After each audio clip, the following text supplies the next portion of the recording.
Hello hi friends, welcome to my channel. వర్షం అయితే ఆహో ఎంత పిలిస్తే పలుకుతా అన్నట్టు పడుతుందన్నమాట. అంత వర్షంలో ఇప్పుడు నేను స్కూల్కి వెళ్ళి పిల్లల్ని అయితే తీసుకొని రావాలి. మొత్తానికి ర్యాపిడో ఫాస్ట్గా బుక్ అయింది. తొందరగా తీసుకొని అయితే ఇంటికి వచ్చేసాను. ఇంటికి రాగానే వేడివేడిగా ఏమైనా చేసి పెట్టనా, పకోడీ చేయనంటే అస్సలు వద్దన్నారు. ఈ వేడివేడి వర్షంలో పకోడీ ఎవరైనా వద్దంటారా చెప్పండి.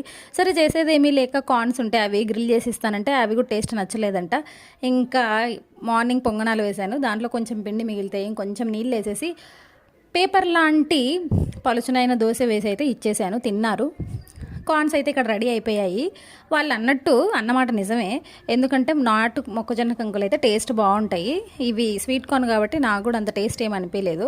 ఏదో వీడియో కోసం పైన, అంటే వీడియో కోసం కాదు, టేస్ట్ కోసమే ఫస్ట్ రెడీ చేసుకున్నాను. కానీ తర్వాత తిన్న తర్వాత తెలిసింది టేస్ట్ బాగాలేదని చెప్పేసి.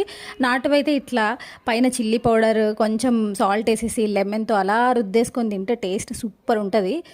అన్నట్టు ఈ చల్లచల్లటి వర్షంలో వేడివేడిగా మీరేం తింటున్నారు? షార్ట్ నచ్చినట్లయితే లైక్ చేయడం, సబ్స్క్రైబ్ చేయడం, షేర్ చేయడం